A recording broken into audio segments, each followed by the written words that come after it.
Hello my dear students, welcome to Adarsh institute YouTube channel. Madhya Pradesh सरकार ने जो 4269 एमपी पुलिस कांस्टेबल पदों को मंजूरी दी है, उसका नोटिफिकेशन जल्दी आ जाएगा। इसकी तैयारी के लिए हम लास्ट वैकेंसी जो कि 2017 में आई थी, उसके आधार पर इसकी qualification, age criteria, exam pattern और फिजिकल टेस्ट और सैलरी के बारे में डिस्कस करने वाले हैं। एमपी कांस्टेबल की लास्ट जो वैकेंसी थी वह 2017 में आई थी। तब से अभी तक ये वैकेंसी रुकी हुई थी और अब अभी एमपी गवर्नमेंट ने इसके लिए मंजूरी दी है। 2014 में ये इसका एग्ज़ाम ऑफलाइन था और 2016 और 2017 में इसके जो एग्ज़ाम्स था वो ऑनलाइन होने लगा था 2016 से।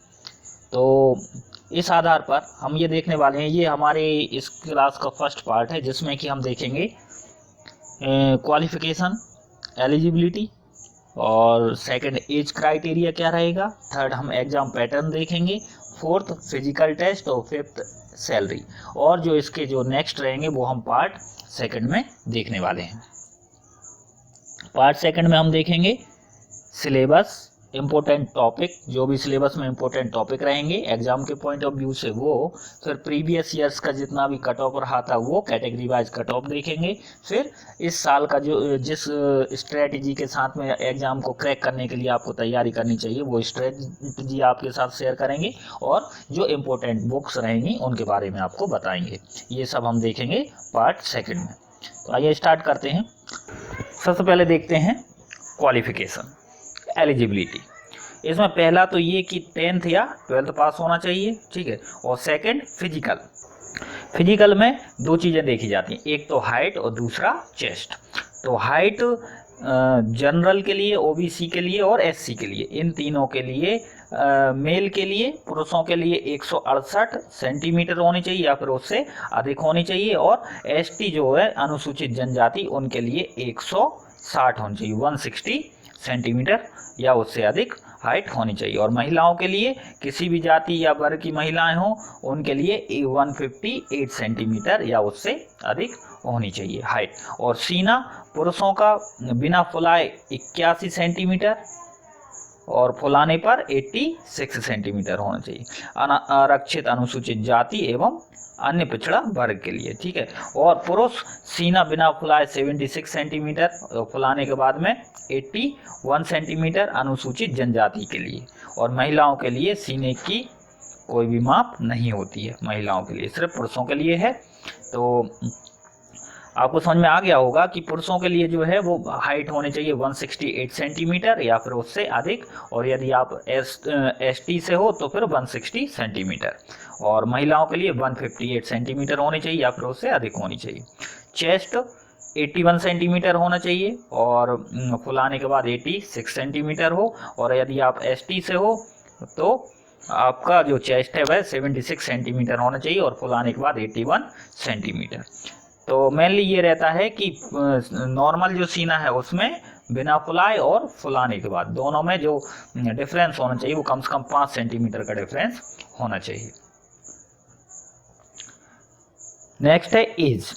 अब जो एज क्राइटेरिया है वो मिनिमम एज तो 18 साल है, 18 साल ही लड़के के लिए है और 18 साल ही लड़की के लिए। और यदि एमपी से हैं तो एमपी वालों के लिए जो प्रीवियस वैकेंसी आई थी 2017 में, उसमें अधिकतम जो थी वो 28 साल थी, ठीक है। लेकिन पुरुष आवेदक को 5 साल और बढ़ा दिया था, तो वो हो गया था 33 ईयर का। अधिकतम, न्यूनतम है 18, अधिकतम है 33, और ऐसे ही महिलाओं की न्यूनतम 28 और अधिकतम 38 साल।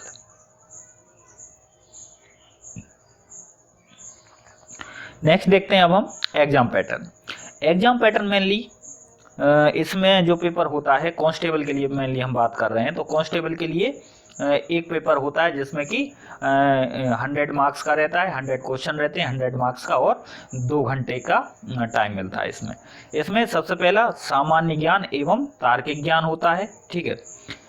सामान्य ज्ञान मतलब अपना जीके, और तार्किक ज्ञान में रीजनिंग आ जाती है। पूरी रीजनिंग नहीं आती है, इसके अंदर कथन निष्कर्ष, कथन, तर्क, कथन, कार्यवाही वगैरह ये सब कुछ आते हैं। ये हम आगे चल के हम आपको डीपली डिस्कस करेंगे। तो ये 40 नंबर के आते हैं। बौद्धिक क्षमता एवं मानसिक अभिरुचि, ये रीजनिंग है, प्योर रीजनिंग, जो आती है 30 नंबर की। और विज्ञान एवं सरल अंकगणित, ये आते हैं 30 नंबर के। तो इन तीनों सेक्शंस को मिलाकर टोटल 100 मार्क्स का क्वेश्चन पेपर होता है, जिसका ड्यूरेशन रहता है 2 आवर का।